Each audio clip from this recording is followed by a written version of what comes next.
Welcome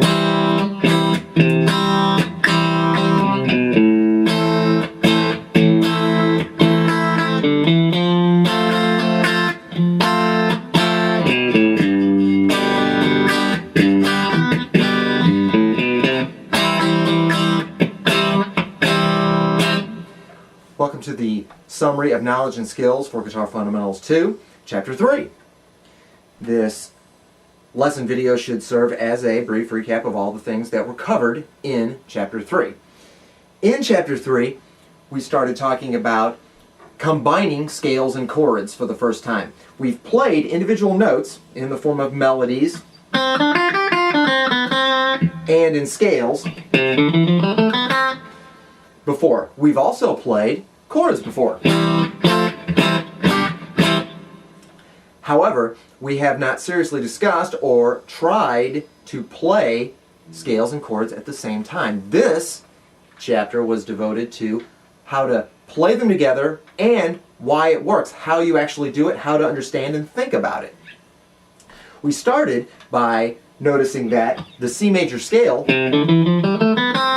has notes of the C major chord and the A minor chord, the F major chord, and the G major chord, and we can use the individual notes of the C major scale to walk back and forth between those chords so that we wound up with an exercise that went C major, and then we walked down the C major scale to the A minor. Then we walked up notes of the C major to F major. We walked down notes of the C major scale to get to G major chord. Then we use notes of the C major scale to walk back up.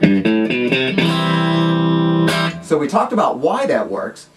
Then we had a specific series of exercises in which you were supposed to actually be able to do that and play that. So make sure that you understand the hows and whys of that, and make sure that you can physically do that, that you can play it along with the examples in the video lessons. After that, we moved on to using the A major and minor scales along with groups of chords that are in A major and A minor. We started with A major. We played the A major scale down here in the open position. And then we used the notes of the A major scale to get back and forth between the A major, D major chord, back to the A major chord, and then down to E major chord. We also talked about the same concept, but we applied it to the A minor scale. So we got the A minor scale in the open position down here. Then we use the notes of the A minor scale to connect the A minor chord to the D minor chord, then back down to the A minor chord, finally to the E minor chord. So, make sure, before you move on, that you understand all the lessons in this previous chapter that was covered when we talked about scales and chords, how and why they relate to one another, how to use them to play with each other, and use them to connect and combine scale positions with chord positions back and forth. Make sure you understand all of the stuff that has to do with the information behind it, as well as you can actually play. You have the skills, you're competent at the physical motions, playing along with the lesson examples. If you can do that stuff, then you're ready for the next chapter, and we'll see you there.